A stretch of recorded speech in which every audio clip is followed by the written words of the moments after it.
science, back it up. All that and more as we get up with you, starting right now.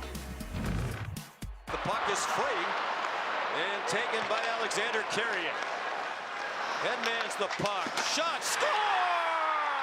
Montreal wins Game 7. Alex Newhook. The game-winning goal in both Game 7s of these playoffs for Montreal. If you're looking for magic, you are in the right place last night on ESPN. Game 7, overtime. I challenge anyone to breathe while it's going on. What an unbelievable night it was in sports. One of the great basketball games that you will ever see. Incredible drama in the NHL. Kevin Weeks is here to break that down with us, and we'll do that in just a few minutes. But we begin with what was, I think, the game of the year, and even that may be selling it short. Victor Wembanyama leading the Spurs into OKC for Game 1 of the West Final. That's SGA getting the MVP for the second straight year. Let's take this right to the fourth quarter. Spurs are up by 8, and Wemby was working down low. Look at how he's able to find every angle. They're all over him. That's great defense. Spurs a 10-point lead. They have an advantage, but chipping away. Here come the Thunder. SGA plus the foul. Free throw no good. OKC down by 5. 3.5 to go. Thunder down by 3. Monica, how about Alex Caruso's night? I thought that he was going to be the hero until we got into that the first overtime period, really. But defensively, he was all over the place. He hit big shots. You see one there. He was really making life a little challenging for Victor Wembanyama down the stretch. Caruso with 31. Then it's Champagnie popping the cork. Spurs take a 2-point lead. Oh, greedy! We got 20 seconds to go. This thing is insane. Hey, look at this move, Wilbon. Oh, come on. I mean, what were you going to do here? That was a part like Kareem, part Olajuwon, part Wilt. Jesus. Spurs a 2-point lead. SGA, what have you got? Gets him step and gets to the hole. That's the fun castle he beat there. Great defense. So now where are we going? Wemby with a chance to win it at the end of regulation. There's only one man on the floor who could get up that high. He didn't have many moments. Finally. He had that one. He needed that one. They needed it from him. And put it in your memory bank, because you know those two don't like each other. Wembanyama will get his chance for revenge. We go to the overtime. Thunder down by 4. Caruso. We talked about what a great night he had. Thunder within 1. 8 threes. Next Spurs possession. Wendy, they really missed De'Aaron Fox. Turnovers all over the place for San Antonio. This game would not have gotten to overtime if that not for the 11 turnovers of Steph Castle. They got the steal and the stuff. Now a minute to go. It's a 1-point game. SGA working on Wemby and throws it down. The Thunder are up by 3. So what are you going to do, San Antonio? Down 3. You got the big fella. What's he going to do? You're kidding. Stunning moment of the night right there. That pull. It strangely made sense because it's a 2-for-1. It's actually a smart play. We go to double overtime off the Steph 3 from Wembanyama, tied at 108. In the OT, Wemby, revenge! Throwing it down hard, Spurs up a deuce. How did he have more energy? He was barely getting up the court, and he had more energy than everybody else. Man, of all the things that were so impressive tonight, you're right, Wendy. That second overtime performance, I should say. That was Dylan Harper. Now here's Jalen Williams. The Thunder getting within 1 as this was back and forth. Next Thunder possession. Remember, we talked about Wemby getting a shot blocked by Chet. Not there. Not now. And look at him talking right in his face. And I can speak French, so I think I know what he said. 30 seconds to go. It's a 4-point game. Wemby off the alley-oop. Game of his life. Victor Wembanyama, 41 points, 24 rebounds, and 3 blocks. The last of which came here with 22 seconds to play. Get it out of there. On. Sacre bleu. The Spurs steal Game 1. Wembanyama with a performance for the ages. Someone texted me it looked like Wilt, and that someone was Michael Wilbon, who texted me last night during the game. Wembanyama, one of the genuinely great performances that you will ever see. He becomes the youngest player in playoff history with a 40-20 game, breaking a 56-year-old record previously held by Kareem Abdul-Jabbar. Wemby outperforming the MVP SGA last night. SGA had 24 points on 23 shots. And after the game, Wemby was talking about, among other things, losing out on that award. Pretty natural response for a competitor to see another competitor get something that he wants, you know, whether it's the MVP trophy or whatever it might be.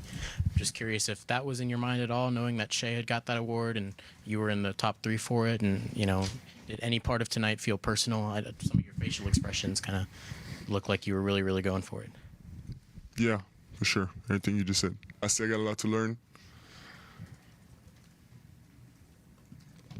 And I want to get that trophy, many times in my career.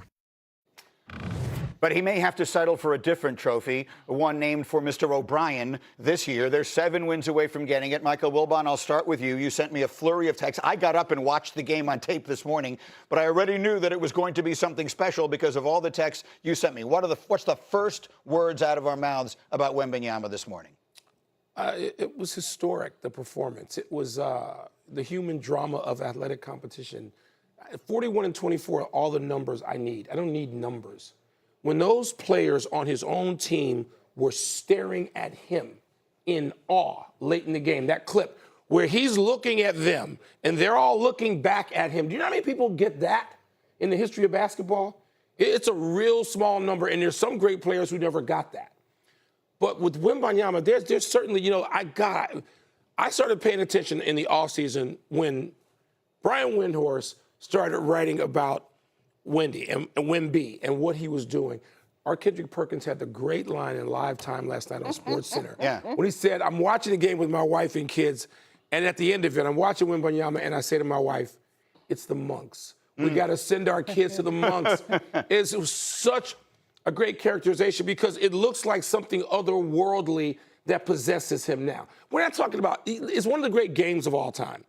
But the performance, I'm looking at it, and when I'm texting you, it reminds me of things I'd seen in my life, sitting at ringside watching a young Mike Tyson, sitting, standing and watching behind the ropes and watching a young Tiger Woods. It reminds me of that, where everyone is in awe of everything he's doing, including the opposition. They don't want to tell you that.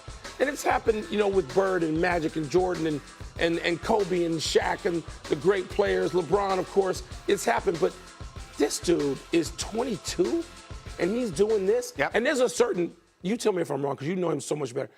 There's a certain pettiness that has to go into it, which I love, which he dislikes.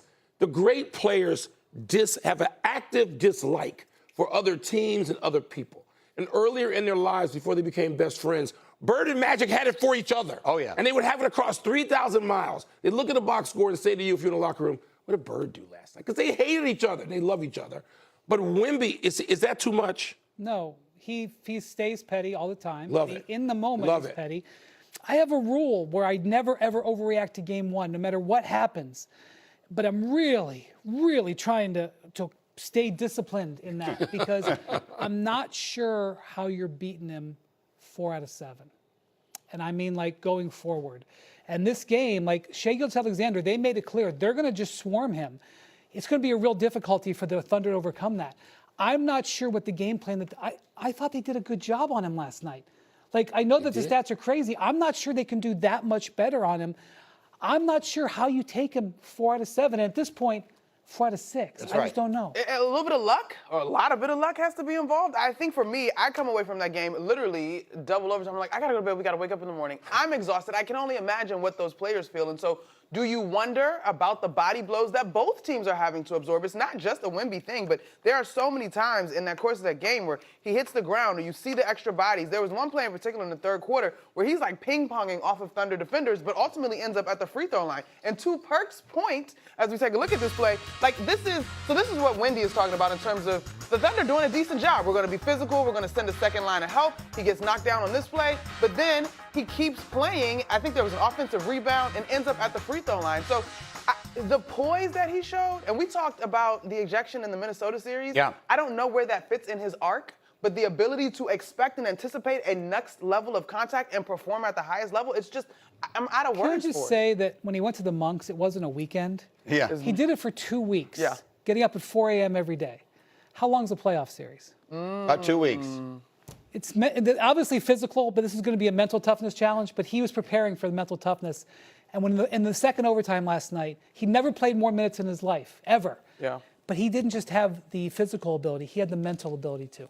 Wembanyama last night but basically it felt like he never came off the floor. He played almost 49 minutes in the action last night. And you talk about the Monks and you talk about the elbow ejection. Every hero, every Avenger has an origin story, right? And all of this, it feels like we are seeing the origin story develop. And the question remains, is he ready to do it 7 more times right now? I think all of us would agree. There's no one watching this that wouldn't agree that if he stays healthy, if God willing, that kid stays healthy and has a full trajectory of a career, he's going to be special. He's going to be one that we talk about with the all-time greats. But from a more immediate perspective, do you think they're ready to do this against the champs 3 more times, as Wendy just said, in the next 2 weeks? I'm going to steal this. I agree with him completely. Game 1, all my life, old coaches would tell us when we were young sports writers doing this stuff, stop, don't get carried away with Game 1. How do you not get carried away? What is it Oklahoma City's going to do differently, or not differently, better? Maybe they do the same thing and they do it better, maybe. I mean, there people were texting saying, why does he have Caruso? Why does he have Dort? No, you got to have those guys too. You have to have everybody on you. It's almost like, the old Jordan rules where everybody took a turn. They did everything but knock him to the floor. And I don't know that Oklahoma City does that. But what do you do to stop this? Not stop, to slow him down enough. If you're the Thunder, what you're saying is Shea went 7 of 23. He never has multiple bad games. He'll be better. But I look at it and say Stephon Castle had 11 turnovers because no De'Aaron Fox. De'Aaron Fox